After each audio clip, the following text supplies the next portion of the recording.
Hi, Taylor T. Carlson, and it's Morphin time once again.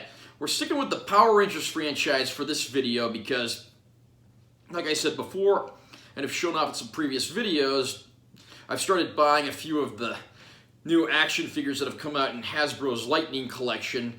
Hasbro, one of the biggest toy companies in the world, now responsible for producing Power Ranger action figures. The line is good so far with some great representation, but there's a lot of characters that are missing from this line, and it's really the villains who have gotten underemphasized. This list is going to be my top 10 villains that I want to see represented in the Power Rangers Lightning Collection line. Now, I'm not limiting this to just the TV show. I am including movies on here as well, and some other Power Rangers productions, including the comics, and maybe even a few Super Sentai villains that didn't make it over to the American version for whatever reason. Let's go ahead and get started. At number 10 on this list, and possibly the most obscure character on the list, Lumator. Lumator was a fire-breathing lion villain, but he was never on the show and he was never in Super Sentai. He was only in the Mighty Morphin Power Rangers live show that was made around 1995. There were, I believe, like 2 or 3 exclusive monsters that were only in this show, and Lumator was one. With this line available now of toys, I think it's time for Lumator to get some long overdue love. At number 9 on the list, we have Divatox. Divatox was the villain in Turbo, a Power Rangers movie, as well as the subsequent Power Rangers Turbo series. Now, I have only watched the movie. I've never actually watched the Turbo TV series, and admittedly not a huge fan of the movie for a number of reasons, but Divatox is one of the saving graces. She's the one that steals the show every single time she's on camera. Her costume has a pretty memorable design to it, and she just basically does whatever it does to make the scene her own. This is a character that I think is long overdue for some representation in an action figure line. What do you think? At number 8 on the list, we have Shellshock. Shellshock being one of the monsters of the day from the Mighty Morphin era. This time around, Squat and Babu, who are mostly useless characters, threw a bunch of random junk into Finster's Monster-matic, and this is what comes out. He's a monster that's got a traffic light for a head, a baseball bat for an arm, and pretty much everything else in between. It sounds like an odd hodgepodge of things, but he was actually a pretty memorable villain to fight against the Power Rangers, and he was also the first monster ever fought against by the reformed Green Ranger after he was broken from Rita's spell. He's easily one of the more memorable monsters of the day, largely due to the unconventional way he was created, as well as some of the battle scenes in which he engages the Rangers. At number 7 on this list, another monster of the day, Pietros Head. Pietros Head is noteworthy for being the first monster ever created by Lord Zed, and he easily proves to be more than a match for the Rangers and even freezes their Zords. This is where it became clear that the villains had gotten a lot more tough to deal with and the stakes had gotten greater.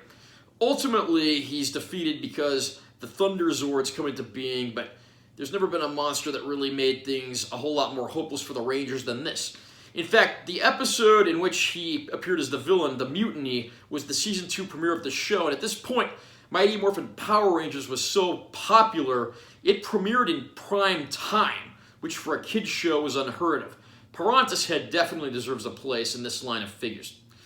At number 6, and this is sort of a two-way tie, we have Master Vile and Rita Repulsa. Master Vile and Rita Repulsa were the father and brother of Rita Repulsa, respectively. They came into the 3rd season of the show. In the 3rd season, since the movie was not canon, it was Rita who was responsible for destroying the Zords, which resulted in them having to get their ninja powers and the Ninja Zords.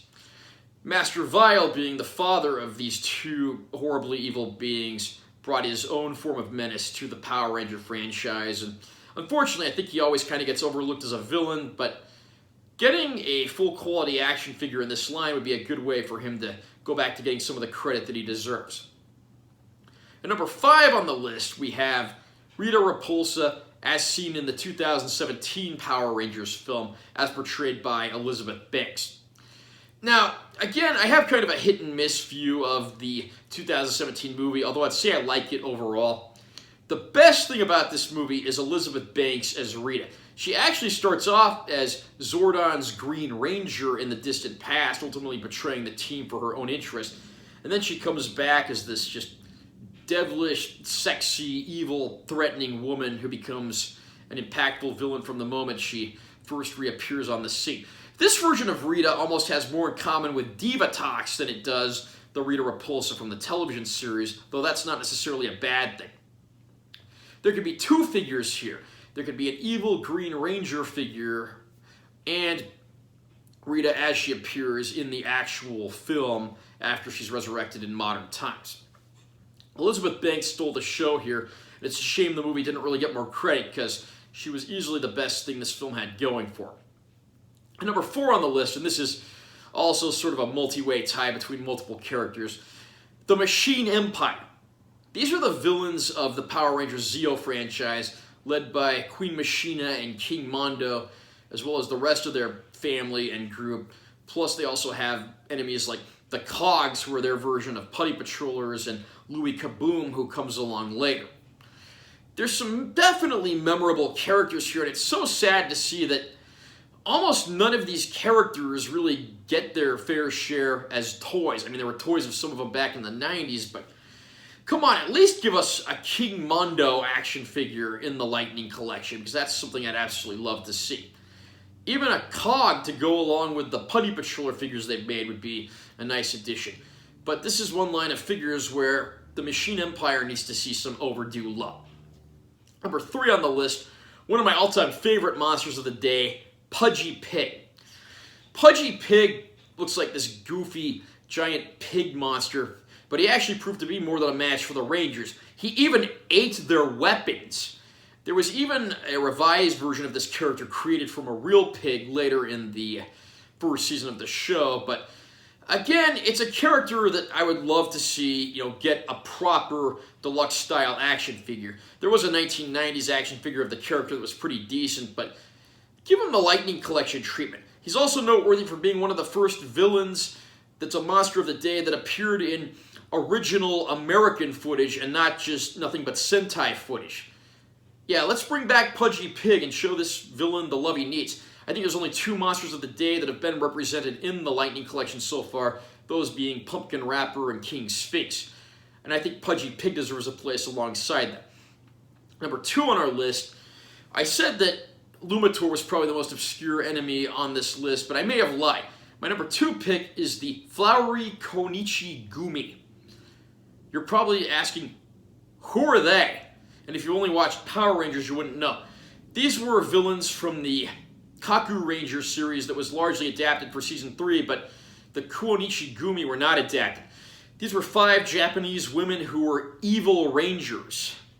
An all-female team of evil rangers. I mean, that should spark your interest right away, even if you've never seen Kaku Ranger. They're deadly, menacing villains, but they certainly look sexy doing it. They have unmorphed forms as well, so I mean, the whole interchangeable head thing could certainly work there. I'd love to see a 5-pack of these characters because they're great. I mean, they're my favorite part of the Kaku Ranger franchise. It's a shame they didn't get adapted for Mighty Morphin. However, some elements from these characters were worked into the Catherine Hillard character, who eventually took over as the Pink Ranger.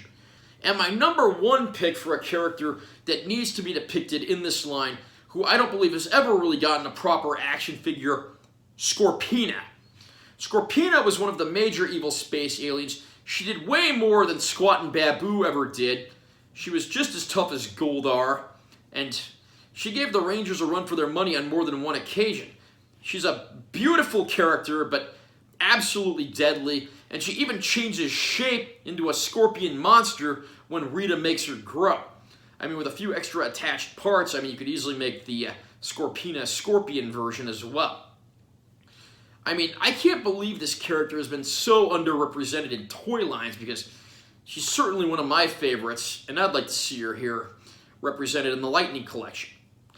What do you think of my list? Are there any other villains that you would like to see represented as Lightning Collection figures that didn't pop up in my video? And believe me, I'll probably be making another video with another 10 characters and maybe even more than that. Comment down below and share your thoughts. Also remember to subscribe to my channel. I'm always posting new videos, and give this one a like if you found it helpful or interesting. I'm Taylor T. Carlson. See you next time.